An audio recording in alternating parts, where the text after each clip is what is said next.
ಸಿನಿಮಾದಲ್ಲಿ ನಮ್ಮ ನಿರ್ಮಾಪಕರಿಂದಾಗಲಿ ಒಟ್ಟಾರೆ ತಂಡದಿಂದ ಇದು ನಡೆದಿಲ್ಲ, ಈ ಘಟನೆ ನಡೆದಿಲ್ಲ. ಯಾವತ್ತಿಂದನೂ ನಡ್ಕೊಂಡ್ಬಂದಿದೆ ಘಟನೆ. ಊರು ಅಂದಮೇಲೆ ಹೊಲಗೇರಿ ಇರುತ್ತೆ ಅಂತಂದ್ಬಿಟ್ಟು ಈ ಥರ ಒಂದು ಹೊಲಗೇರಿ ಬಂದು ಸೇರಿಕೊಂಡಿದೆ. ಅದು ನಿರ್ಮಾಪಕರಿಗೆ ಗೊತ್ತಿದ್ದರೆ ಬಹುಶಃ ಅವರು ಈ ಸಿನಿಮಾ ಮಾಡೋವಂಥ ಒಂದು ಸಾಹಸಕ್ಕೆ ಕೈ ಆಗ್ತಾ ಇರಲಿಲ್ಲ. ಈ ಸಿನಿಮಾ ಮಾಡಿದ್ರಿಂದ ನಾವೊಂದು ಹಲವಾರು ದಿನ ಊಟ ಮಾಡಿದ್ದೀವಿ, ಕಲಾವಿದರು ಅವರ ಹಣದಿಂದ ನಾವು ಕೂಲಿ ಮಾಡಿದ್ದೀವಿ, ಕೂಲಿ ಕೊಟ್ಟಿದ್ದಾರೆ, ಕೆಲಸ ಮಾಡಿದ್ದೀವಿ. ಸಿನಿಮಾ 23ಕ್ಕೆ ರಿಲೀಸು. ಅದರ ಪ್ರೀವಿಯಸ್ಸು ಸಾಟರ್ಡೇ ಅಥವಾ ಫ್ರೈಡೇ ಫೋನ್ ಮಾಡಿ 2 ದಿನ ಪ್ರೊಮೋ ಶೂಟ್ ಇರುತ್ತೆ, ಹಣ ಬರಬೇಕು ಅಂತ ಮನು ಹೇಳ್ತಾನೆ. ಆಯಿತು ಒಂದು ಸತಿ ಜ್ಞಾಪಕ ಮಾಡು ಅಂತ ಹೇಳ್ತೀನಿ. ಅಥವಾ ಜ್ಞಾಪಕ ಮಾಡಲ್ಲ. ಸಂಡೇ ನಾನು ಬರ್ತೀನಿ ಅಂತ ಹೇಳಿರ್ತೀನಿ. ಸಂಡೇ ನಾನು ಫೋನ್ ಮಾಡಿದ್ರೆ ಆತ ಫೋನ್ ತೆಗೆಯೋದಿಲ್ಲ. ಸರಿ, ನಾನು ವಾಯ್ಸ್ ಮೆಸೇಜ್ ಹಾಕ್ತೀನಿ, ಮನು ನಾನು ಬರೋದು ಲೇಟ್ ಆಗ್ತಾಯಿದೆ, ಎಷ್ಟೊತ್ತರೆಗೂ ಪ್ರೊಮೋ ಶೂಟ್ ಇರುತ್ತೆ ಅಂತ. ನೀವು ಸೋಮವಾರ ಬೆಳಗ್ಗೆ 10 ಗಂಟೆಗೆ ಬಂದುಬಿಡಿ, 1 ಅವರಲ್ಲಿ ಹೊರಟೋಗಿ ಅಂತಾನೆ. ಹೋದೆ. ಎಲ್ಲ ಪತ್ರಕರ್ತ ಗೆಳೆಯರು ಗೊತ್ತಿರೋದ್ರಿಂದ ಅದೇ ಹೋಗ್ತೀರಾ ಅಂತ ಸಂಜೆ 5 ಗಂಟೆವರೆಗೂ ಇಟ್ಕೊಂಡು ನಿರ್ಮಾಪಕರ ಜೊತೆಯಲ್ಲೇ ಇದ್ವಿ. ಸೊ ಅವತ್ತು ಏನೇನು ಪ್ರೋಗ್ರಾಮ್ ಮಾಡ್ಕೊಂಡಿದ್ದೆ ಎಲ್ಲನೂ ಕ್ಯಾನ್ಸಲ್ ಮಾಡಿದೆ. ಸೊ ಯಾರ ಜೊತೆನೂ ಮಿಂಗಲ್ ಆಗ್ತಾ ಇರಲಿಲ್ಲ. ಯಾರು ಮನು. ನಾನು ಆತನ ಜೊತೆ 2ನೇ ಸಿನಿಮಾ ಇದು ಮಾಡಿರೋದು. ಮೊದಲನೇ ಸಿನಿಮಾ ಕೇದಾರ್ನಾಥ್ ಕುರಿ ಫಾರ್ಮ್ ಅಂತ ಒಂದು ಸಿನಿಮಾ. ಬಹುಶಃ ನಿರ್ಮಾಪಕರಿಗೆ ಗೊತ್ತಿದೆಯೋ ಗೊತ್ತಿಲ್ವೋ ಗೊತ್ತಿಲ್ಲ. ಆತನ ಮೇಲೆ ನಂಬಿಕೆಯಿಂದ ಅಪಾರ ಪ್ರತಿಭೆ ಇದೆ ಅಂತ ಕೋಟ್ಯಾಂತರ ರೂಪಾಯಿ ಹಣ ವೆಚ್ಚ ಮಾಡಿದ್ದಾರೆ. ನನಗೆ ನೆನ್ನೆ 2 ಫೋನ್ ಕಾಲ್ ಬರುತ್ತೆ. ನಾನು ಮೊನ್ನೆ ಪೊಲೀಸ್ ಆಫೀಸರ್ ಜೊತೆ ಮಾತಾಡ್ತಾ ಇರ್ತೀನಿ. ಪದೇ ಫೋನು ನಮ್ಮ ಚಿತ್ರರಂಗದ ಹಿರಿಯ ನಿರ್ಮಾಪಕರುಗಳು 3-4 ಜನ. ನಾನು ಏನು ಇಷ್ಟೊಂದು ಮಿಸ್ ಕಾಲ್ ಬರ್ತಾ ಇದೆಯಲ್ಲ ಅಂತ ವಾಪಸ್ ಫೋನ್ ಮಾಡಿದೆ. ನಿನಗೇನು ಇದೆಯಾ ಇಲ್ವಾ? ಆ ಮಳೆನೂರು ಮನು ಆ್ಯಕ್ಟ್ ಮಾಡೋ ಸಿನಿಮಾಗೆ ನೀನು ಪ್ರಮೋಷನ್ ಮಾಡ್ತಾ ಇದೆಯಾ ಅಂದರು. ಅಯ್ಯೋ ದಡ್ಡಂದ್ರ, ನಾನು ಅದರಲ್ಲಿ ಒಂದು ಮೇನ್ ಕ್ಯಾರೆಕ್ಟರ್ ಮಾಡಿದ್ದೀನಿ. ಅದೇನು ಅಂದರೆ ನೋಡಿ, ನಿಮ್ಗೆ ತೋರಿಸ್ತೀನಿ. ಒಂದು ಪೋಸ್ಟ್ರು, ಇದರಲ್ಲಿ ಒಬ್ಬ ಪತ್ರಕರ್ತ ಟ್ರೋಲ್ ಮಾಡಿದ್ದಾರೆ. ಈ ಥರ ಸಿನಿಮಾಗಳು ಮಾಡೋವಂಥ ಒಂದು ಪ್ರಯತ್ನ ತಮಿಳಲ್ಲಾಗಲಿ ತೆಲುಗಲ್ಲೇ ಆಗಲಿ ಆದರೆ ತುಂಬ ಸ್ವಾಗತ ಸಿಗುತ್ತೆ. ಅದನ್ನು ಓದ್ಬಿಡ್ತೀನಿ, ನಿಮಗೆ ಎಲ್ಲ ನೋಡಿರ್ತೀರ ಅನಿಸುತ್ತೆ, ಆದರೆ ಒಂದು ಸತಿ ಓದ್ಬಿಡ್ತೀನಿ. ತಮಿಳಿನಲ್ಲಿ ಇಂಥ ಪ್ರಯತ್ನಗಳು ನಡೆದಾಗ ಎದೆ ಉಬ್ಬಿಸಿ ಸಂಭ್ರಮ ಪಡುವ ನಾವು ನಮ್ಮ ಕನ್ನಡದಲ್ಲಿ ಸಹ ಅಂಥದ್ದೊಂದು ಅದ್ಭುತ ಚಿತ್ರ ಬಂದಾಗ ಯಾಕೆ ಜೊತೆಗೆ ನಿಲ್ಲಬಾರದು? ಇದು ನಾನು ಮಾಡಿದ್ದಲ್ಲ, ಯಾರೋ ಪತ್ರಕರ್ತ ಟೋಲ್ ರಾಮ ಅಂತ ಮಾಡಿದ್ದಾರೆ. ಕುಲದಲ್ಲಿ ಕೀಳಾವುದೋ ಈ ನೆಲದ ಸೊಗಡು ಸಾರುವ ಅಪರೂಪದ ದೃಶ್ಯ ಕಾವ್ಯ, ಮಿಸ್ ಮಾಡಿದೆ ನೋಡಿ ಅಂತ. ಇದರಲ್ಲಿ ಏನಾಗಿದೆ, ಪಾಪ ಹೀರೋ ಎಲ್ಲೂ ಮೇಲ್ಗಡೆ ಇರಬೇಕು, ಹೀರೋಯಿನ್ನು ನಮ್ಮನ್ನೆಲ್ಲ ಬುಡಕ್ಕೆ ಹಾಕ್ಬಿಟ್ಟಿದ್ದಾರೆ. ನನ್ನ ಮುಖನ ಡೈರೆಕ್ಟ್ರು ಜಾಗ ಇರಲಿಲ್ಲ, ಯಾರೋ ಒಂದು ಕ್ಯಾರೆಕ್ಟರ್ ಜೂನಿಯರ್ ಆರ್ಟಿಸ್ಟ್ ಥರ ಮಾಡಿದ್ದೀನಿ, ಹಾಕ್ಬಿಟ್ರು ತಳಪಾಯ ಇರಲಿ ಅಂತ ಹಾಕ್ಬಿಟ್ರು ಕೆಳಗಡೆ.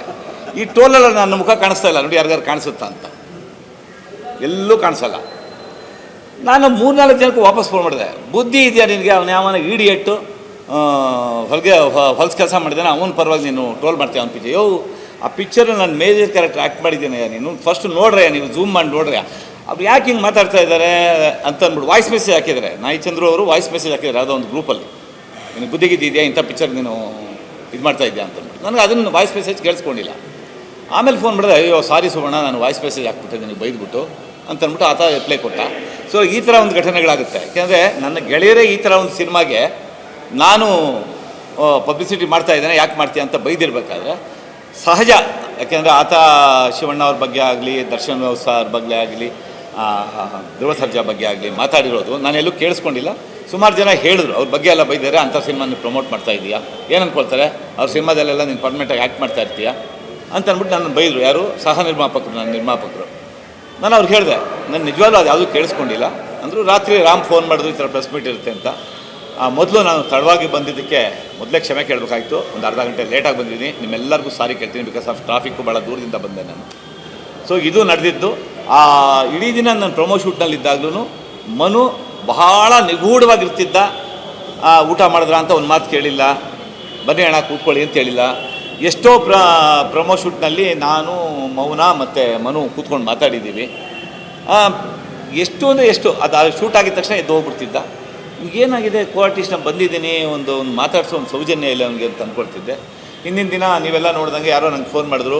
ಅವನು ಬೇರೆ ರೀತಿ ಸಿನಿಮಾನ ಪ್ರಮೋಟ್ ಮಾಡ್ತಾ ಇದ್ದಿದ್ದರಿಂದ ಖುಷಿಯಾಗೋದು. ನಾನು ರಾಮ್ಗೆ ಎಷ್ಟೋ ಸತಿ ಹೇಳಿದ್ದೀನಿ, ಕರೀರಿ ನಾನು ಬರ್ತೀನಿ ಪ್ರಮೋಷನ್ಗೆ, ಎಷ್ಟು ಬೇಕಾದ್ರು ಸಿನಿಮಾ ಉಳಿಸ್ಕೊಳ್ಳೋಣ ನಾವು ಅಂತಂದ್ಬಿಟ್ಟು. ಅವ್ರು ಕರೆದಾಗ ನಾನು ಫ್ರೀ ಇರ್ತಿರ್ಲಿಲ್ಲ, ಹಿಂಗೇನೋ ಆಯಿತು. ಖುಷಿಯಾಗೋದು ಅವ್ನು ಪ್ರಮೋಷನ್ ಮಾಡ್ತಾ ಇದ್ದಿದ್ದ ರೀತಿಗೆ. ಇದು ಒಂದು ಗಿಮಿಕ್ ಅಂತ ನಾನು ತಿಳ್ಕೊಂಡು ರಾಮ್ಗೆ ಫೋನ್ ಮಾಡಿದೆ.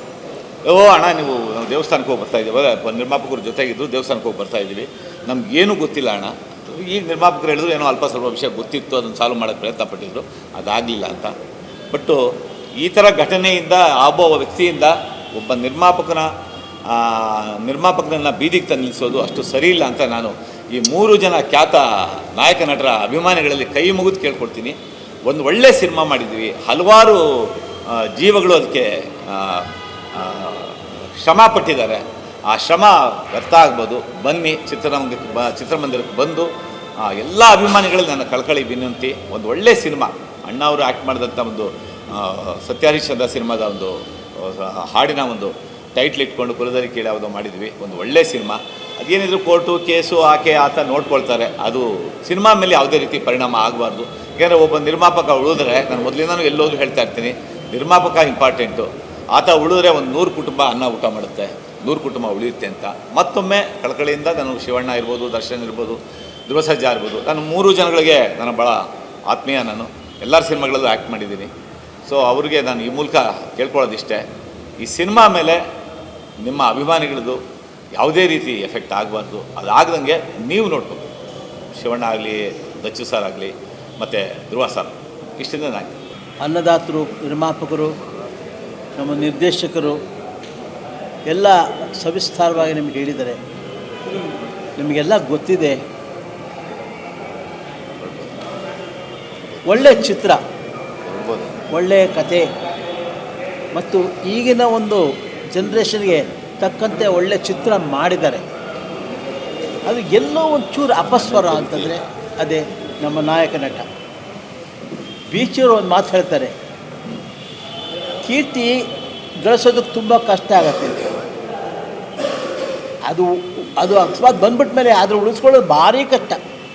ಅದು ಕಳೆದೋದ್ಮೇಲೆ ಇದ್ದಿದ್ದು ಕಷ್ಟ.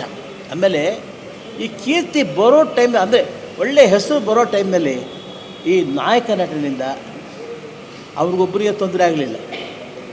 ನಮ್ಮ ಚಿತ್ರತಂಡಕ್ಕೆ ಒಂಥರ ಬೇಸರ, ನೋವು, ನಮಗೆ ನಾಚಿಕೆ ಆಗತ್ತೆ, ಏನಪ್ಪ ಇದು ಅಂತ. ಯಾಕೆ ಅಂತಂದರೆ ನಾವು 65-70 ವರ್ಷಗಳಿಂದ ಸಿನಿಮಾದಲ್ಲಿ ನಾವು ಅನ್ನದ ಊಟ ಮಾಡಿದ್ವಿ. ಎಲ್ಲ ನಿರ್ಮಾಪಕರು, ನಿರ್ದೇಶಕರು ಎಲ್ಲ ನಮಗೆ ಅನ್ನದಾತರು ನಮ್ಮನ್ನು ಸಾಕಿ ಬೆಳೆಸಿದ್ದಾರೆ. ಎಲ್ಲೂ ಒಂದು ಆ ಥರದ ಸುದ್ದಿಗಳು ಬಂದಿಲ್ಲ. ಆದರೆ ಯಾಕಿದು ಯಾಕಪ್ಪ ಇದು ಏನು ಗ್ರಾಚಾರ? ಪಾಪ ಅವ್ರಿಗೇನು ಪಾಪ ಮಾಡಿದರು? ಮಂಜುನಾಥ್ ಅವರು ಮತ್ತು ರಾಮನಾರಾಯಣ ಅವರು ಆ ಹುಡುಗನಿಗೊಂದು ಒಳ್ಳೆಯ ಒಂದು ಸ್ಥಾನಕ್ಕೆ ಕರೆಸ್ಬೇಕು ಅಂದ್ಬಿಟ್ಟು ಅಷ್ಟೆಲ್ಲ ಕಷ್ಟಪಟ್ಕೊಂಡು ಮಾಡಿದ್ದಾರೆ. ಅಂದರೆ ಹುಡುಗ ಅವ್ರು ಎಷ್ಟೇ ಒಳ್ಳೆಯ ಕಲಾವಿದ ಆಗಿದ್ರು, ಏನೇ ಮಾಡಿದ್ರು ಅಷ್ಟೇ ಮನುಷ್ಯರಿಗೆ ಗುಣ ಮುಖ್ಯ. ಎಲ್ಲಿ ನಾವು ಎಚ್ಚರಿಕೆ ತಪ್ತೀವೋ, ಯಾಕೆಂದರೆ ಭಗವಂತ ನಮಗೆಲ್ಲ ಕೊಟ್ಟಿರ್ತಾರೆ, ಯೋಚನೆ ಮಾಡೋ ಕೆಪಾಸಿಟಿನೂ ಕೊಟ್ಟಿರ್ತಾರೆ, ಎಲ್ಲ ಕೊಟ್ಟಿರ್ತಾರೆ. ಯಾಕೆ ಮಾಡಿದ್ರು ನೋಡಿ? ನಮಗೆ ಅದೊಂದೇ ದುಃಖ ಆಗ್ತಿರೋದು. ದುಃಖ ಅಲ್ಲ, ನಮಗೂ ನಾಚಿಕೆ ಆಗ್ತಿದೆ. ಯಾಕೆಂದರೆ ನಾವೆಲ್ಲ ಕಲಾವಿದರು ಬಗ್ಗೆ ಒಬ್ಬ ಇವನು ಹಿಂಗಾಗ್ಬಿಟ್ಟಲ್ಲಪ್ಪ ಅಂತ ಬೇಸರ ಆಗ್ತಿದೆ. ನನಗೆ ಯಾಕೆಂದರೆ ನನಗೆ ಕಣ್ಣಲ್ಲಿ ನೀರು ಬಂದ್ಬಿಡ್ತು ಇದು ಸುದ್ದಿ ಬಂದಷ್ಟೇ. ಯಾಕೆಂದರೆ ಒಬ್ಬ ನಿರ್ಮಾಪಕ ಅವರು ಕೋಟಿಗಟ್ಟಲೆ ಖರ್ಚು ಮಾಡಿರ್ತಾರೆ. ಪಾಪ ಅವ್ರ ಪರಿಸ್ಥಿತಿ ಏನು? ಆಮೇಲೆ ವರ್ಷಾನುಗಟ್ಟಲೆ ಚಿತ್ರಕಥೆ ಎಲ್ಲ ಮಾಡಿದ್ರು ಆ ಡೈರೆಕ್ಟ್ರುಗಳ ಕಥೆ ಏನು? ಇದು ನನಗೆ ಯೋಚನೆ ಬಂದು ನನ್ನ ಕಣ್ಣಲ್ಲಿ ನೀರು ಬಂದ್ಬಿಡ್ತು ಆ ಸುದ್ದಿ ಬಂದ ತಕ್ಷಣ. ಏನಪ್ಪ ಇದು ಅಂತ. ಆದರೆ ಏನು ಮಾಡೋಕ್ಕಾಗಲ್ಲ. ಬುದ್ಧಿ ಕರ್ಮಾನುಸಾರಣಿ ಅಂತ ಹೇಳ್ತಾರಲ್ಲ, ಅವ್ರ ಬುದ್ಧಿ ಅಷ್ಟೇ. ನಮಗೆ ಭಾಷೆ ಬೇಸರ ಆಯಿತು. ಹಾಗಂತ ನಾನು ನಮ್ಮ ಅಭಿಮಾನಿ ಅನ್ನದಾತರು ಪ್ರೇಕ್ಷಕರೆಲ್ಲ ನಾನು ಕೇಳ್ಕೊಳ್ತೀನಿ, ಈ ಚಿತ್ರಕ್ಕೆ ಇನ್ನೂ ಸಾಕಷ್ಟು ಪ್ರೋತ್ಸಾಹ ಕೊಡಿ. ಯಾಕೆಂದರೆ ಒಬ್ಬ ನಿರ್ಮಾಪಕರು ಬೆಳೆದರೆ ನಮ್ಮಂಥ ಅನೇಕ ಕಲಾವಿದರು, ತಾಂತ್ರಿಕರು ಬೆಳೀತಾರೆ. ಇದೊಂಥರ ಕೆಟ್ಟ ಕನಸುತ್ತಾ ನೀವು ಮರೆತು ಮತ್ತೆ ನೀವು ಬಂದು ಈ ಕುಲದಲ್ಲಿ ಕೀಳಿ ಯಾವುದೇ ಚಿತ್ರನ ನೀವು ನೋಡಿ ಆಶೀರ್ವಾದ ಮಾಡಿ.